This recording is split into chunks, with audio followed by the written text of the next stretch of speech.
Ito na siya. Hello, ayan. Ang ating kalimbra. Ayan. So, panoorin lang ang aking video at sundan. At ito ay mabilis lang siyang gawin. So, ayan lang guys. Let's eat. Tikman natin. Init-init pa. Ang sarap.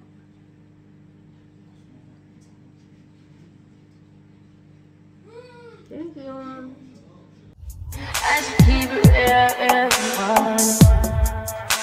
High volume. Am I really that much?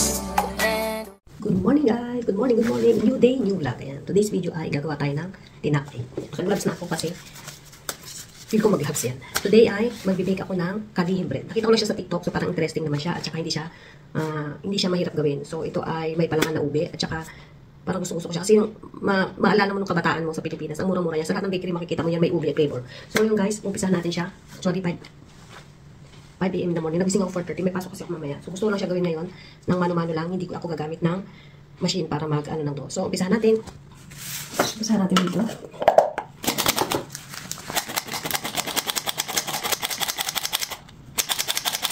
Kasi mas maganda pagka pino ang ating harina. 1 cup yung ating harina, half cup yung ating sugar, half cup. Guys, 1/3 cup margarine. Meron siyang shortening, pero wala akong shortening, so siguro okay na yan. Try natin na walang shortening. Yung shortening guys, pala doon sa doyon, pero dito butter lang. Tapos lagay tayo ng tubig, unti-unti lang. Yung tubig guys, is tansya-tansya lang kasi para lang mamold natin siya ng hindi mamasa-masa. Siyempre ang ating ubi flavor, ayan. Nasa sa atin lang din kung gaano karami ang ating ilalagay. Gusto ko yung talagang makulay siya. Tunawin lang natin yung asukal.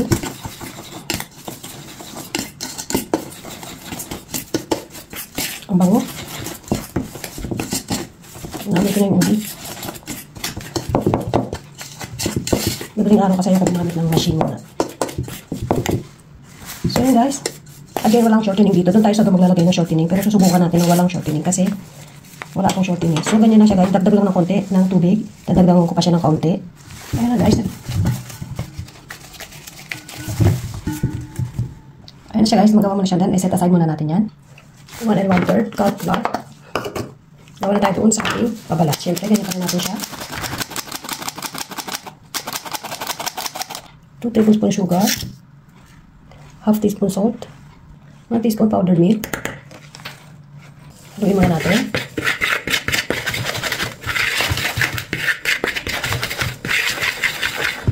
Half cup of water. Tunawin muna natin ang asukal.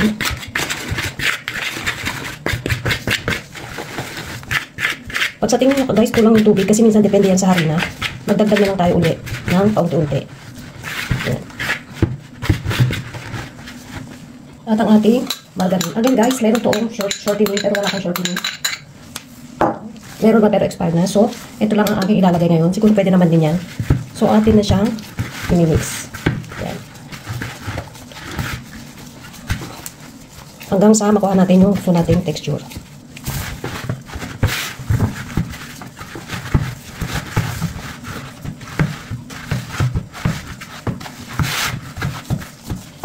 So, lagyan ko ng konting tubig.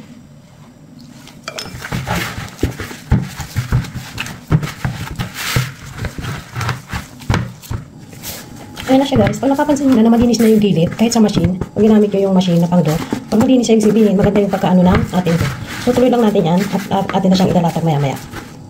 So guys, yan natin siya dito. Naglagay lang ako ng konting oil.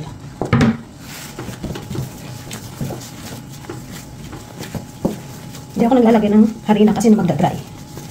So, regular oil ang nilagay ko. Exercise umaga.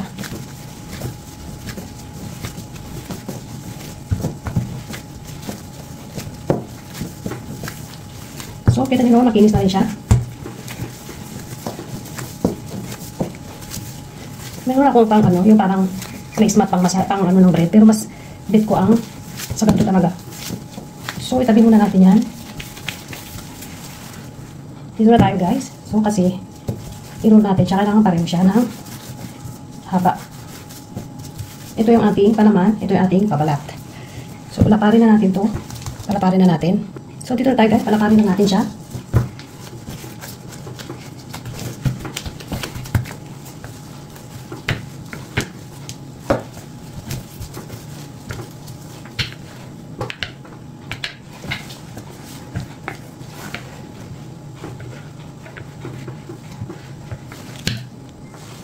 na siya guys. Palapakin natin ng konti para mag-fit. So, then ito naman ang ating pahabain. Kailangan mag-match siya dito.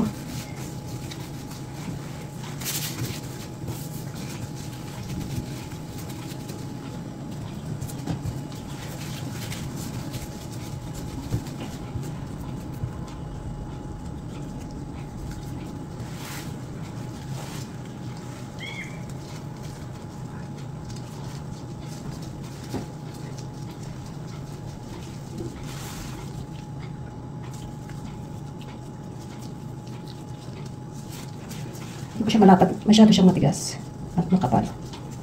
So, gawin na lang natin siyang ganito. Yan. Yan, saka natin siya i-rolling pin.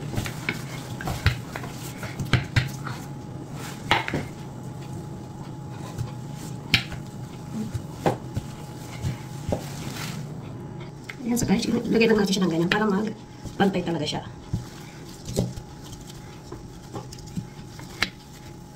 Actually, marami siyang marami itong ating, kulang lang to sa pag-flat.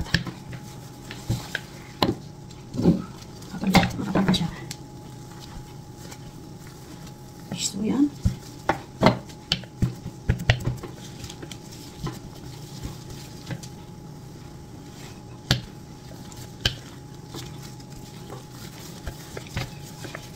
So, dahil nagawa na natin guys, hahatiin natin siya.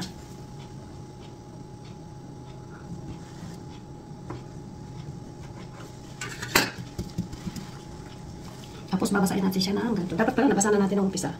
Yan. Kasi ididikit natin. Yan.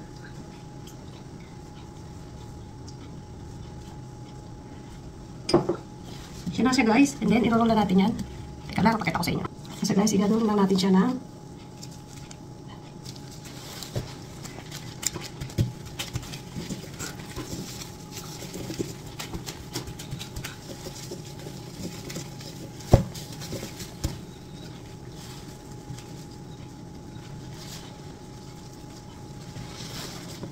so, kailangan tabo.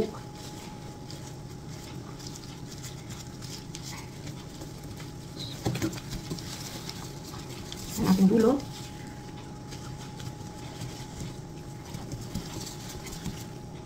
Pwede ganito rin guys. Ayan, sa gitna siya. Batakin lang natin.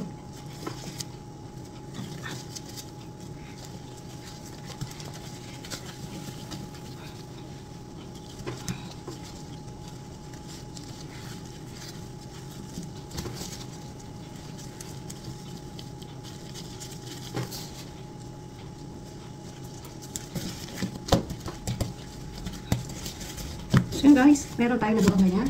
So palalaparin lang natin siya. Tatawtan siya ganyan. Yung pinag-anuhan po sa ilalim. Pwede natin palaparin ng kamay lang. Ako gusto ko gamitan ito. Ayan. Yung ganun din sa kabila.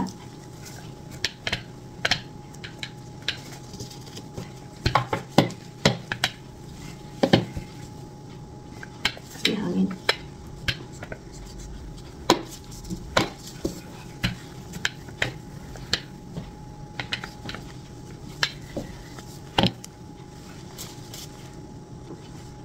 Tusukan lang natin siya. Ayan.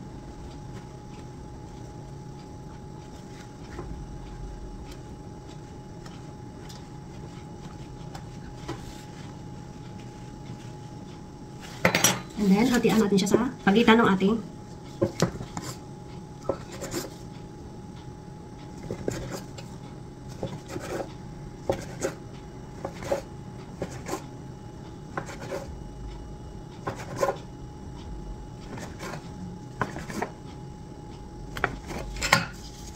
yan siya guys, o depende sa laki na gusto nyo. So, yan natin dito.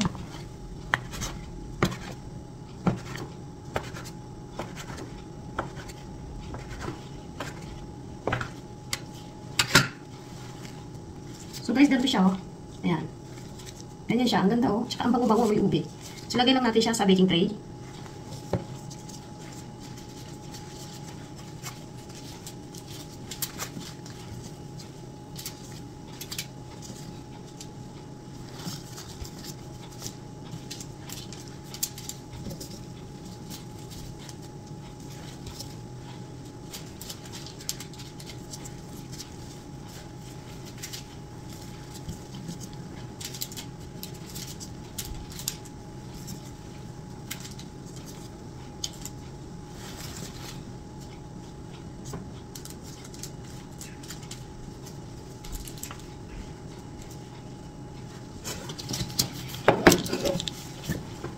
Ayan na siya, guys. Ayan na siya. Ayan na siya, oh. So, haasahin natin siya ng 1 oras. After 1 hour, guys, ayan, medyo lumaki-laki na siya. Medyo lumaki. So, lagyan natin siya ng itlog. Yung itlog, nilagyan ko ng konting tubig. Mag-grow pa yan. Malaki-maliit yung ginawa ko kasi depende yan sa pagka nilang, kung lalaki pa yan. So, pero parang gusto ko mas gantong size. So, sinubukan ko lang.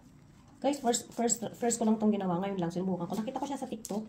Madali siya gawin para sa akin. Nag-grow naman yung iba. Ayan, no? Malapad na siya yung iba. Ang ganda tignan. Sa size lang tayo na iba. Kasi ayoko na masyadong malaki ang tinapay. Gusto ko yung pang sakto lang. So, yan. Lagyan na siya ng itlog sa ibabaw. Tapos, ibibake na natin siya. 18 to 20 minutes. Yan. So, yan. Travel na natin siya sa oven. Kailangan, guys, ang ating oven ay preheated. So, painit ko na yan ng ilang minuto. Lagyan na natin siya. 18 to 20 minutes. Tapos, silip-silipin na lang natin. So, wait natin. Ayan na, guys. Tunin na natin. Pinatay ko na yung oven. So, ito na siya. Ayan na siya, guys. So, mas maganda yung gantong laki. So, next time, ganyan yung gagawin ko. So, palambingin lang muna natin yan. Then, tikiman na.